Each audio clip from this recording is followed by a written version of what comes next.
Hi, this is Logos Legacy. Today I'm interviewing Dan Junkins and his wife, Jana.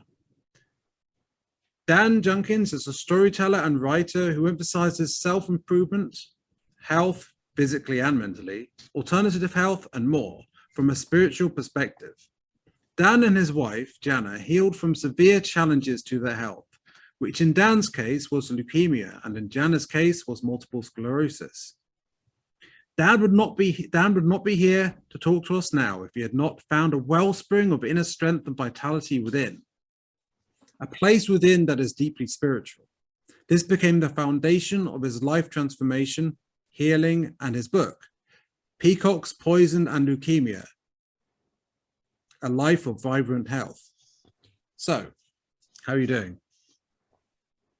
I'm great. Great. Thank you for that. I have a book as well, but well, that's a great place to start. What's your book? That's perfect. Okay, got it. It's called Enchanted Wellness: How to Go from Hating Disease to Loving It.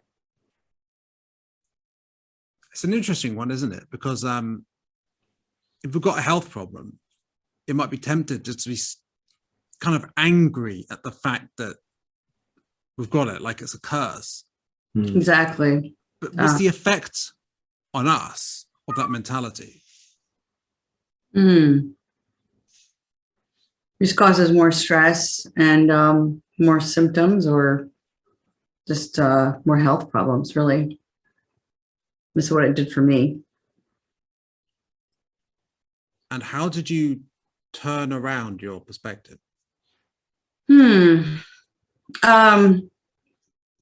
Well, I would say that I did a transformational course that had me see how I was being, essentially, and the things I was saying to myself, and how I was reacting to MS, and that I really hated it, and just was, so pissed, pissed that I had this disease, and I was in my, only 30, and how could this happen to me? I was really kind of being a victim, and just blaming everybody else and everything else except for my body, except for myself, that I didn't have anything to do with it. So once I saw that I had something to do with it, then I was like, okay, I can take action and do different things. So that's how I started my healing journey, essentially. So, did you begin this journey before your husband, or did you take this journey together, or how did it before. I was single when I had MS, and it was in year 2000 when I was diagnosed with multiple sclerosis, and they told me I'd be in a wheelchair within 10 years. And I was like, oh my God. And so then I decided to take my life by the bullhorns, and I became a vegan triathlete, and really mindset guru. And I did meditation and visualization, and I just kept doing multiple fitness things because I was scared of losing my physical ability. I had a timeline. I didn't know how to swim. Not a good idea to pick a triathlon, but that was the ultimate fitness thing I thought I could do. So, it was just a series of events that I just really decided to, take on my health fully as possible.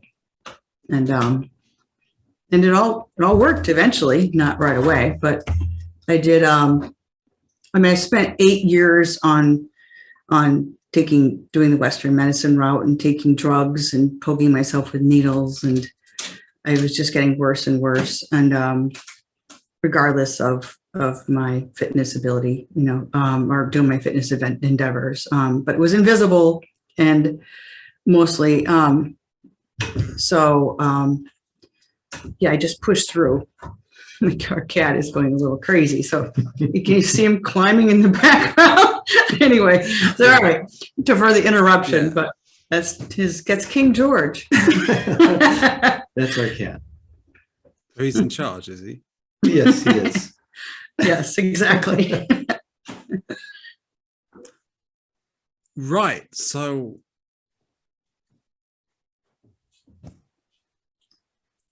I guess that's the story of how you took charge of your life. Yeah. Yeah, it really was. And so when I met Dan, I was still sick with MS and had symptoms. And he even had to finish cooking dinner on one of our first dates. And I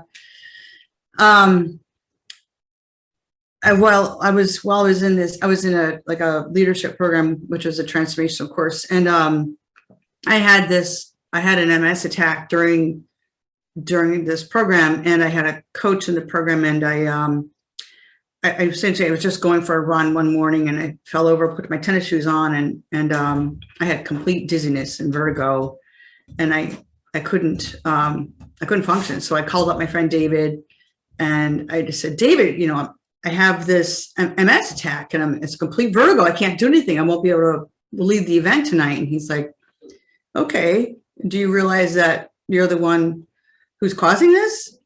And I was like, what? I have nothing to do with MS. It just happens to me. And he's like, well, you're the one who's always there. And what are you saying to yourself? And I realized it was just a bunch of negative self-talk in my head. And he just said, well, I just want you to consider, thinking about what I said, and then, just, take a nap and then, or whatever, just call me back later. And so I was just really exhausted. I really couldn't do anything. And so I just took a nap, but I created, before that, I looked at what he said. I really took it to heart, and I was like, okay, you know what? And maybe my thoughts are impacting my body. And then I essentially created an intention for what I wanted to happen. And then a couple hours later, I woke up and the attack was gone. And I was like, holy crap. Wow. This must be what they call mind-body medicine. So it usually lasted weeks to months at a time, where I'd be either not completely dizzy or not vertigo essentially, but I'd be, dizzy, and my head felt like a basketball, and I wasn't able to function really hardly at all. And so I just thought, wow, this is a complete miracle.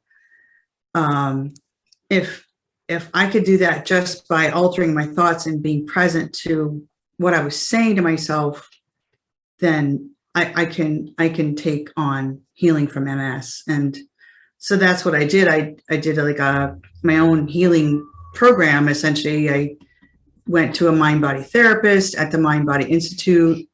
I did a mind-body program, and a lot of that's really about stress reduction, but it's about gratitude. And then through the other transformational work I was doing, I worked on a lot of forgiveness of others, my father, and, for mental abuse, and my brother for sexual abuse. And so I just really worked on healing my relationships in my life, and then getting more present to how I was being around MS. And through the visualization that it was really my own program, because the therapist I went to, she helped cancer patients heal from, cancer. They had tumors in their brain or the body, like, golf ball to baseball size, and they shrunk them through visualization. And I was like, wow, can I do that? And she's like, of course. So I was like, okay, why not? I'm going to do that too. So she gave me the belief that I could do it. So that's what I did. So, and I had an MRI 3 months later, because that's how they measure MS, is through MRIs typically. And the lesions had shrunk in my brain, and the doctor was like, well, I don't know what you're doing, but keep doing it, and we're going to put you in a special study to figure out why you're doing so well. So that was the start of my healing journey. Were you being gifted in any way a sort of education about how to heal?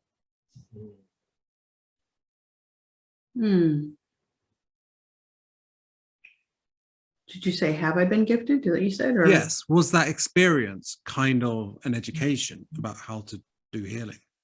Oh, yeah, definitely. I mean, when I was first diagnosed, I mean, I was scared, and at the same time, I did, get messages from, you could say wherever, I wasn't really sure, that I'd be okay and that I would get through it and I wouldn't be disabled. But, of course, your mind goes, oh, that was just a thought, not a message. So, yes, I mean, yes, I would say yes. It was a lot of, it's a lot of hard work, essentially, of changing everything, my mindset to my lifestyle, diet, exercise, all that. But the belief was one of the hugest factors in all of it. Not just, reading, not just the therapist stories, but reading other people's stories of healing when against all odds when they weren't supposed to. So I filled up my mind with those kind of stories. And so I would believe in it. And then was really, when I was in this transformational program, is when first time I really got that I loved myself and that I needed to love the disease instead of hating it, because the more I hated it, the worse it got. So once that happened, it was kind of a release, essentially, I think, on my body, that because I started to love myself and I started to love MS. I was like, oh, I'd start to get symptoms and be like, okay, so what are you trying to tell me? And look at it as like a awareness tool for my life, going, okay, what am I stressed about? Is that true, or am I making that up? Or what are the things I'm saying to myself? Or is that true? No. And then I created a new reality to live into. So it sounds a bit like you're not just talking, this healing, it's not just about the mind, it's about a relationship with the body. Yes, I would say so. Yeah.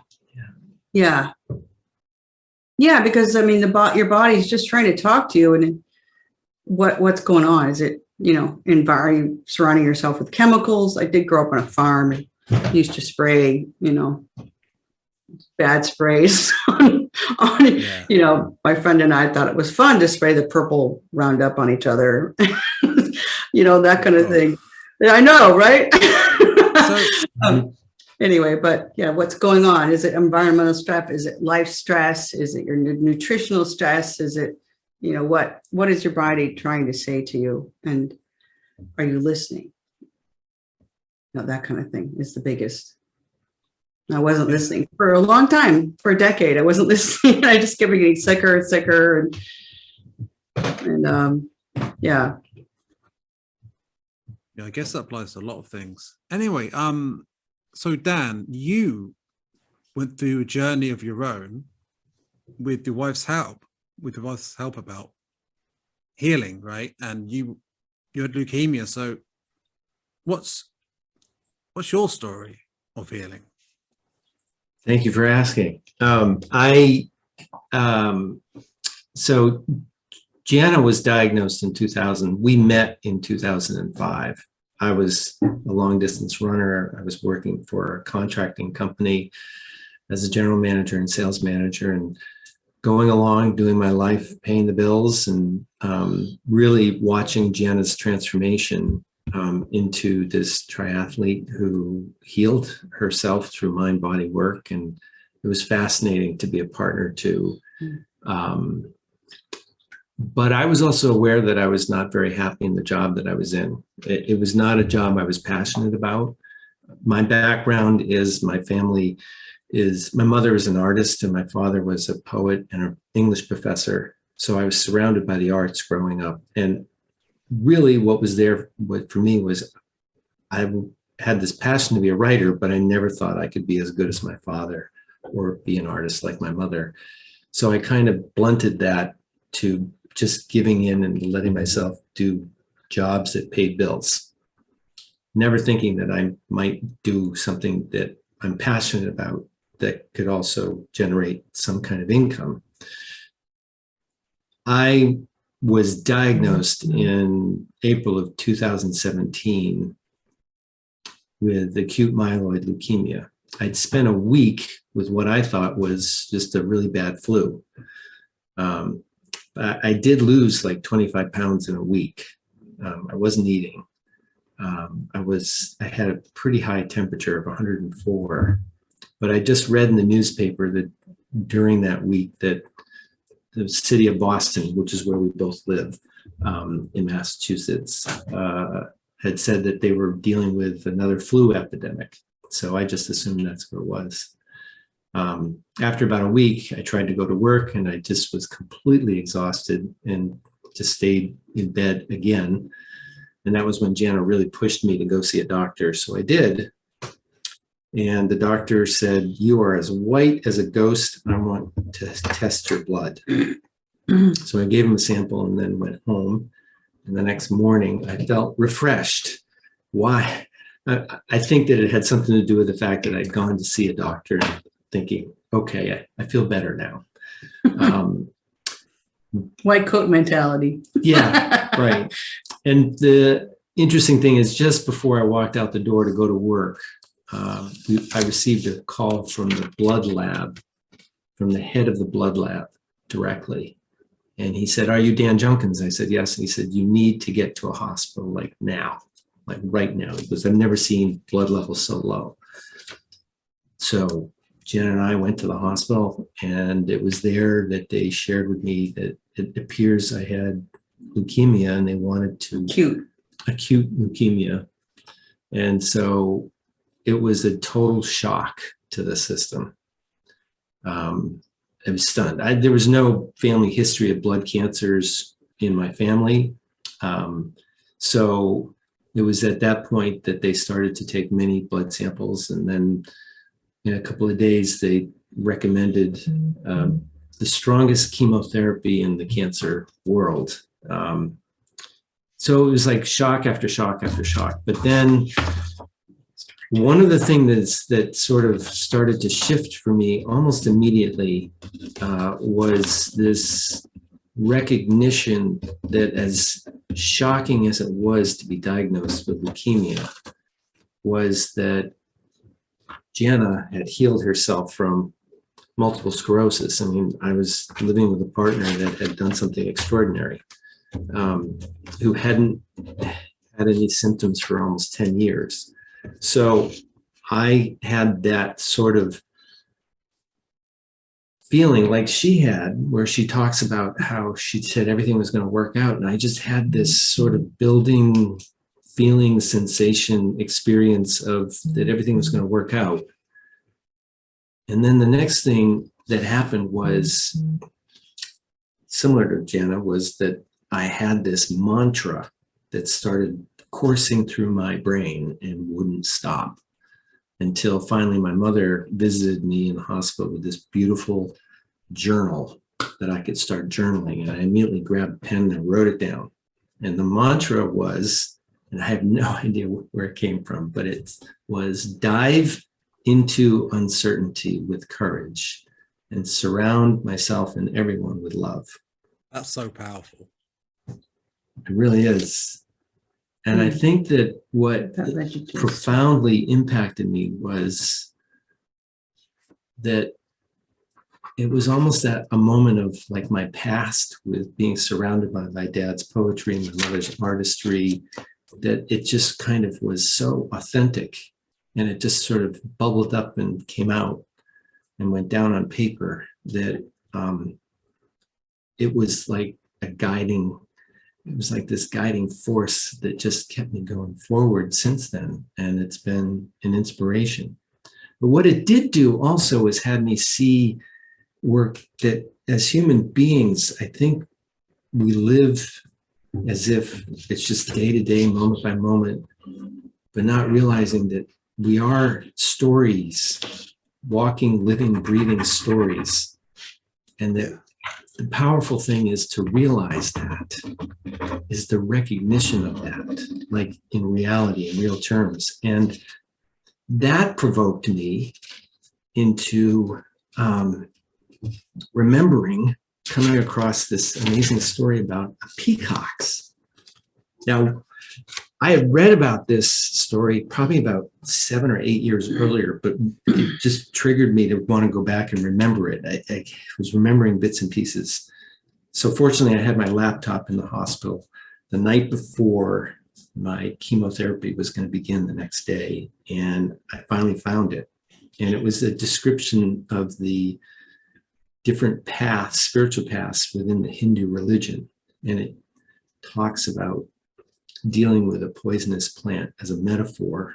If you're walking down the path of life and you come across a poisonous plant, one way is to just remove the plant and get rid of it, just like you would remove a problem in your life and just resolve it, or think you have.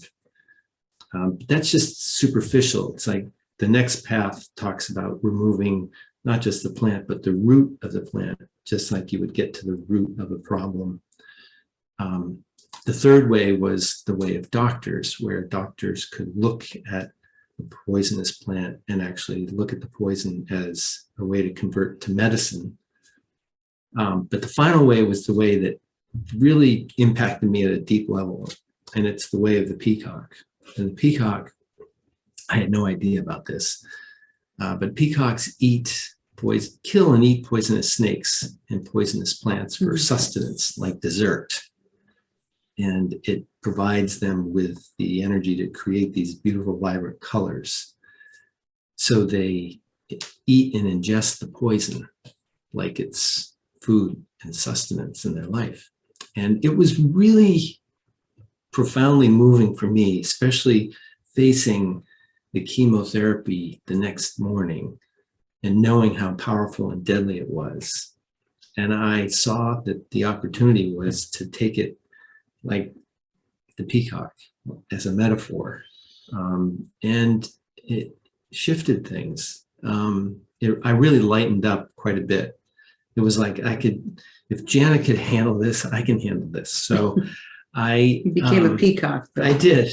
What was intriguing is that, they always warn you about what's going to happen to you when you take chemo.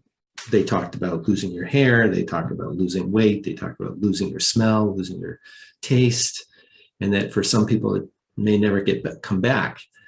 I did lose my hair. I did experience a lot of fatigue. Those were the two major symptoms that I did experience. But during the chemo, I gained 25 pounds. So did I. Feathers. Feathers, right. And then, of course, then it was stress eating. Mine was beer. But and it really kind of surprised them. I never lost my taste. I never lost my smell. But for me, it was a reflection of just recognizing ourselves as stories. And I saw that as a potential for creating inspirational and stories of hope, because I think that hope and inspiration are aspects of being human that if we can sort of delve into that space of hope and inspiration, it kind of gives us an opening to see our own path to what I call our own inner healing core that we all share. We just have to discover that path and find our own way to it and realize it. So that's the main reason why we're here with you today, and to share this with others and give people that space. Why we wrote our books too. It's an interesting partnership, because it seems perhaps that you're coming at this from more of a poetic, and not just poetic, but that kind of angle. Yeah. And it's just another form of healing, and there's different ways of approaching it, but it's definitely compatible, and it's like a yin yang sort of thing, isn't it? Yeah. It is. I find it intriguing that, I was diagnosed. And I think that sometimes as Jana got to that space of not resisting her disease, I think I saw my diagnosis as an opportunity to see, well, why did that happen? And maybe there's a reason why. And I think the reason why was to really take on doing work that inspires me and could inspire others, as opposed to doing something that just pays the bills or just keeps you surviving on this planet, but to have it be something more than just that. Yeah.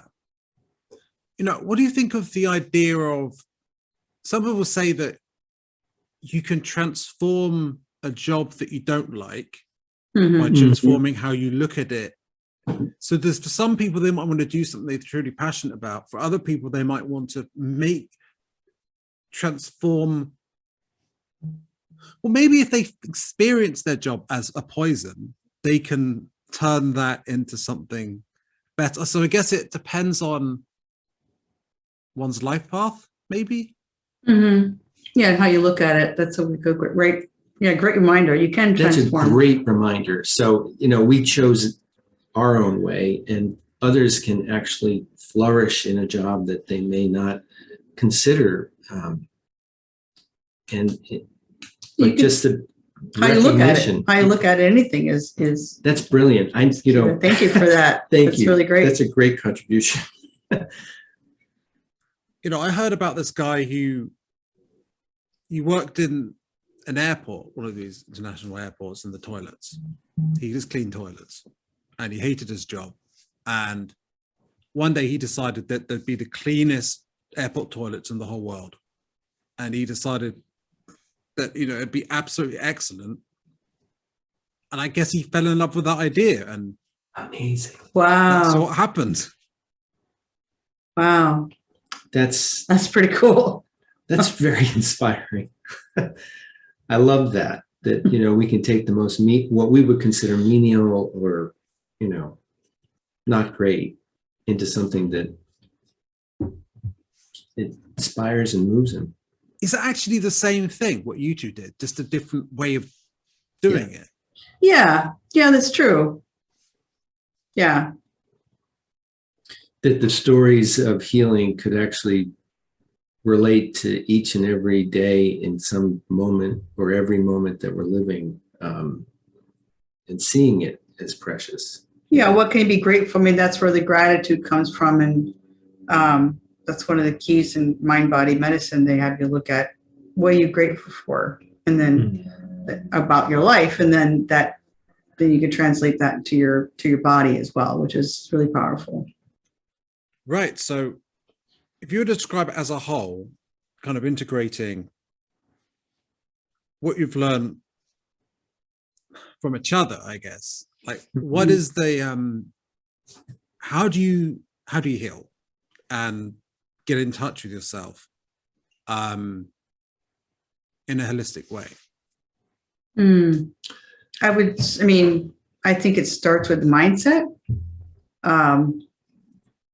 And that's one thing, and how you're relating to your life or your condition or anything, right? And then belief. Do you have the belief in of other people's stories? Do you have belief in yourself? And then I would say loving yourself and loving your body or your disease. And then what action can you take? Really, those are some of the steps. I do have on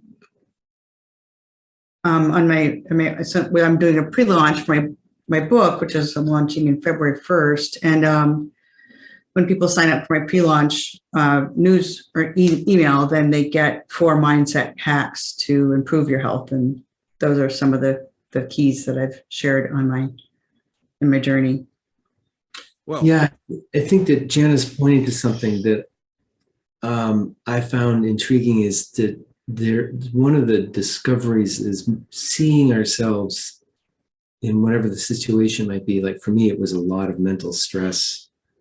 And what I find is I've noticed that it seems as if majority of conditions or diseases or whatever diagnosis you might be going through or symptoms, that first and foremost is the recognition or discovery that our mind is usually racing or it's reacting or there's some kind of stress involved there that's going on. And I think that if we can find a quiet space, meditation is very powerful to sort of center ourselves to go separate from the mind, or at least discover that there is stress going on. And I think that that's like the first little tiny discovery that can be very big for a lot of people, separating ourselves from the moment or the stress that we are experiencing. Yeah, I guess you need to hold space for it, the disease or the suffering or whatever it is. Or you need to allow yourself to have a space where you can observe yourself. Otherwise, yeah. My mother used to always say that she would say this quote, which I know has been quoted before. It's just that an unexamined life is a life not worth living. So she also gave me a book that I had never read before while I was in the hospital and going through chemo, which was Viktor Frankel's Man's Search for Meaning, which was very, very profound for me, just in the discovery of that creating meaning in our lives as opposed to waiting or searching for meaning. And that meaning is a fundamental endeavor that we all are up to in our lives, distinct from other psychoanalysis, where I think Freud's was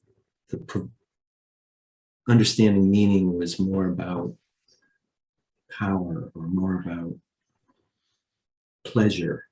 But Frankel was really saying meaning in and of itself is the endeavor for most human beings. And I really see that having that as a place to start from really is very empowering for people to see.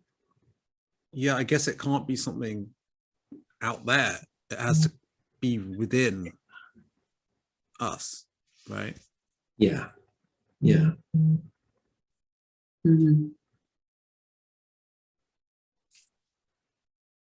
So, have you heard of the hero's journey? I've heard of that. Yeah, I haven't read that, but I've heard of it too. So if everything's a story, then there is something definitely. How do we tap into how we're the writer and like the character at the same time? And like, how do we tap into almost like the literary aspect of life as a healing or even method or even a compass?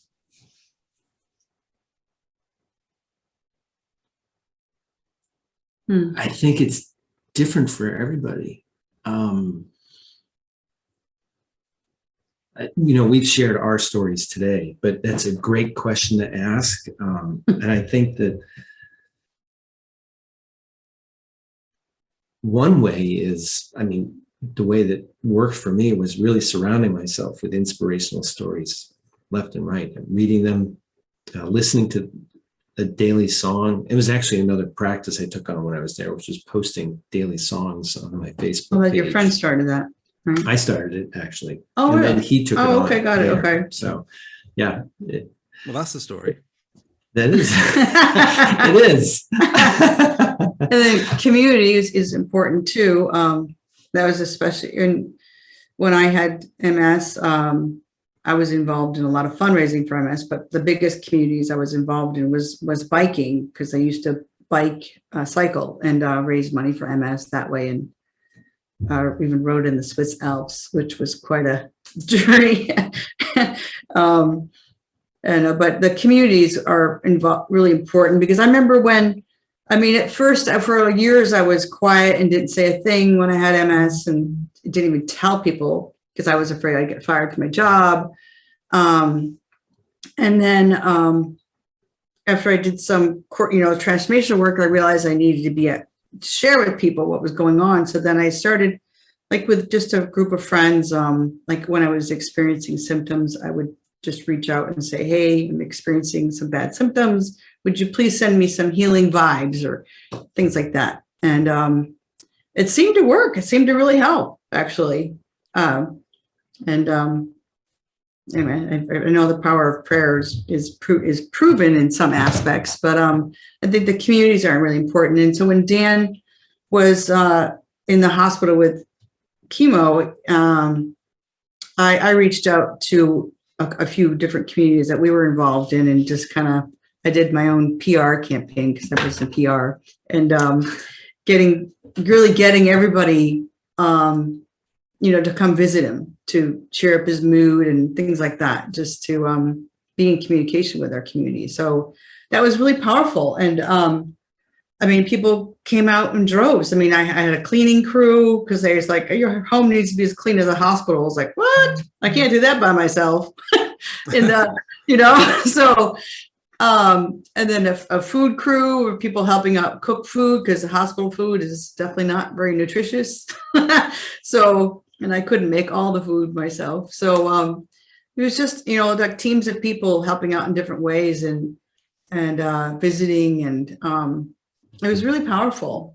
And Dan shared on, like mostly through Facebook, I guess, back then, but just sharing and being open, like what's going on with you, and how can your community support you, and how can they help you? That's really powerful, because it's so easy to just hide out and pretend like everything's okay, and then no one will ask because you're not telling them.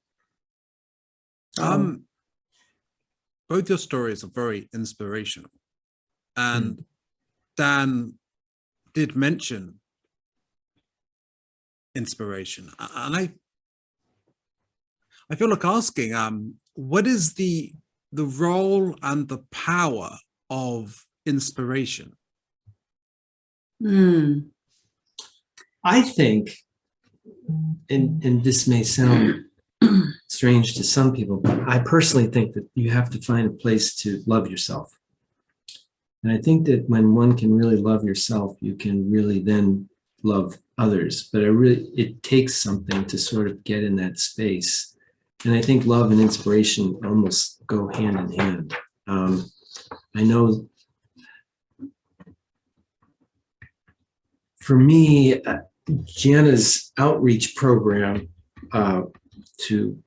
we actually tallied it up to 987 people. These are all the people that we knew, had known, ever known in our lives, including old classmates from my prep. There's probably more, I think, there probably is a lot more. But I mean, it was very overwhelming to sort of get the letters and the feedback and the support, and the nurses and the doctors were phenomenal. I mean, it was a very empowering and positive environment.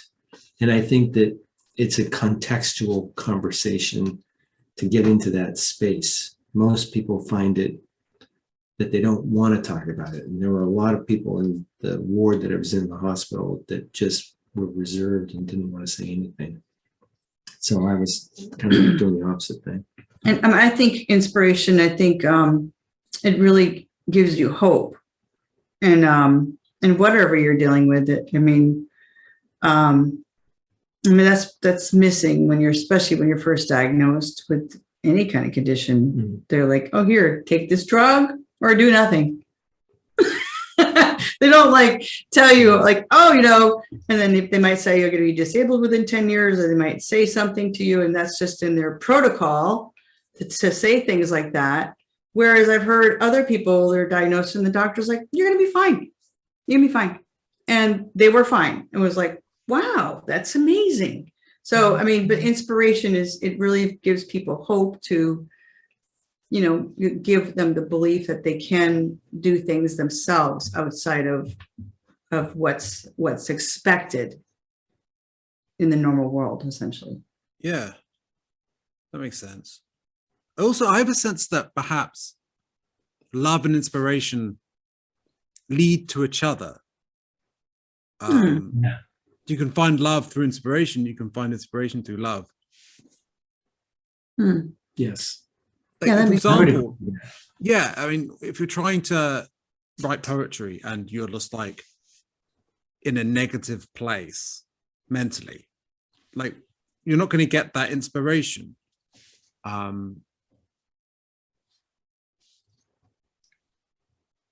But then again, if certain things like if you feel passionate about it, like if you follow that, you might find you love yourself more. Do you think perhaps aligning with our inspiration is a loving act? I think it is. Oh, yeah. Absolutely. That really resonated when you just said that. I've never heard that before, but I totally agree with that. Because in a way, you're totally in sync. And I think that's an aspect about love that you find. It is a loving act. I have no doubt about that. Yeah. Yeah, I've been thinking recently that we all talk about the self-talk we have and whether it's loving or not, or their beliefs that we have, but but not like literally how we act. And is that like a loving action to yourself or not? I mean, with couples, they can say all they want. Someone can say like they love someone, but if they don't act like they do, it says something, right? So if your relationship with yourself, I guess it's the same. Yeah, exactly. Yeah.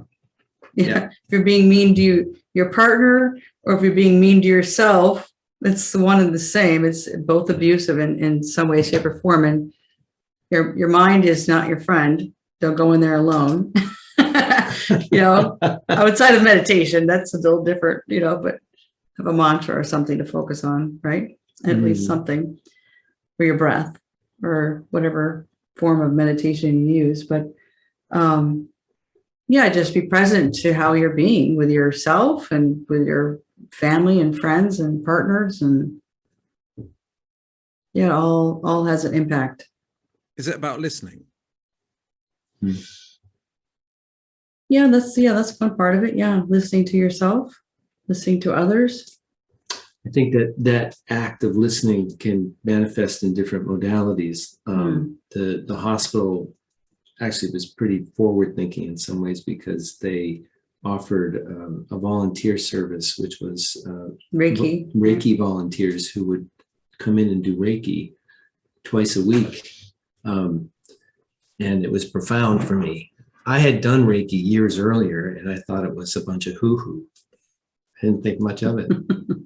And I don't know what happened, but they came in during my chemotherapy, and it was absolutely profound. I think going into a quiet space and actually having somebody, passing their hands over you, and all of a sudden actually having a sensation that someone is there radiating energy. I think when you're in a different time and space, it can occur as something profound, and it came at the right time. Or meditation or visualization. You had energy healers helping too. Lots of energy healers. I just kept saying yes to people. And in the past, I would have been like, no, I don't need that. What do I need that for? They all made a difference. All that did make a difference. Yeah. Yeah. The Reiki was so good that I was raving about it to Jana, and she would come in. It was free. I was, my Reiki, I was like, I'm getting it too. So they did it too. Helps with stress relief, that's for sure. So, yeah. I guess they wouldn't say no to that. They're yeah. Well, you wouldn't expect a Reiki practitioner to say no to it. So I kind of feel like I might make this interview a bit shorter than some I do, just because I don't know, I'm just feeling, this is the vibe I'm getting, that it's fantastic, but sometimes it's I'm feeling like maybe we'll give it a few more minutes. So sure. is there anything you'd really like to emphasize to sort of sum up healing, I suppose, that you haven't addressed yet? I haven't addressed yet.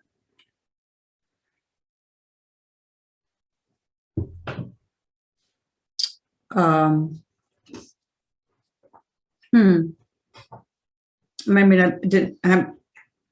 one thing I may mention it briefly, but the power of forgiveness and the power of gratitude, I would say. Because when, especially if you've had trauma in your past, to forgive your abuser, it's just so powerful. Because your body's holding on to a lot of those traumas. I mean, Your Body Keeps the Score by Bessel van der Kolk is a very powerful book that explains like how your body just hangs on to stuff, from your past. And so when you forgive somebody that might have harmed you, it just releases things from your body that it just kind of goes, How do we forgive? Because it seems simple. We'd be like, oh yeah, I forgive this person. But it's easy to say it. But how do we actually? It is easy to say it. It's easy to say it, but I mean, it's continuous, I would say. It's not just a one-time, one and done. Okay, I forgive you. And then, oh gosh, I forgave him. How come I'm still dealing with this, with all this anger and hatred toward that person? No, it's continuous. Verbal conversation helps the most if you can talk to the person. And if you can't, then a letter, some things like that, whatever works. But it's just continuous. It's a process, I would say, that you have to go through. But it really does help heal the body. And then gratitude is very powerful too. Start a gratitude journal, keep that every, night before you go to bed. So you have a clear, happy subconscious brain and you can sleep on, gratitude, grateful things versus like, oh, I didn't do enough today, that kind of thing. So it makes a difference. I think as Jana, you asked this question about how does one, anything that we might have overlooked that we wanted to share. I think when Jana was talking, I think for me, it's it's having people see that we are walking, talking, breathing, healing modalities ourselves. In and of that, we are healers. We are all healers all the time. I know that, the moment you cut yourself, your body is already healing. It's starting to heal immediately. And it's a phenomenon that I wasn't present to until my diagnosis and chemotherapy work. So for me, it's been a true gift to be given that recognition, to know that at the bottom level of our humanness is this inner healing that's constant. It's happening daily. And all that one needs to do is to first recognize that fact. And the recognition is going to be unique and different for each person. For me, it took being diagnosed with leukemia. For somebody else, it could be just walking down the street and realizing it. Some is more dramatic than others. So why is it that healing is a key feature of life?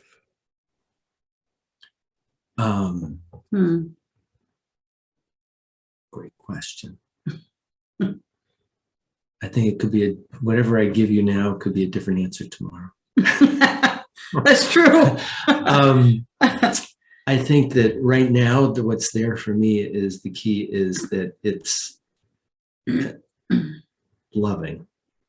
I think love is an aspect of, or it's not just an aspect, but it is healing, and healing is love.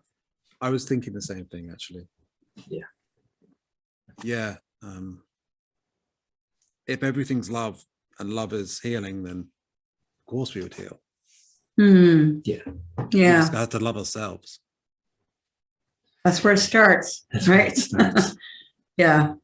And we just have to know that, whatever past things there are that we feel guilty or ashamed or feel angry or upset or irritation or drama about, it starts here. It doesn't start in the past. It starts where we're at in our lives. Yeah, and on that note, I think we can finish this up. So, it's great having you two on. Lovely. You both have a sort of lovely, vibrant energy. So your cat has a vibrant energy too. Thank you. This has been a real treat for thank us. you. Yeah. It's been great. And if if you'd like some more mindset and health nuggets, go to our websites. Mine is janascholten.com and Dan's is danieljunkins.com. So Yeah. So sorry, go ahead. No, just go ahead. We just have some giveaways at our websites that you can grab there. All right, I'll put it in the description. Okay. Okay, cool. So check that out. Well, without further ado, I suppose, thank you for listening if you've got to this point, and have a great day. So bye.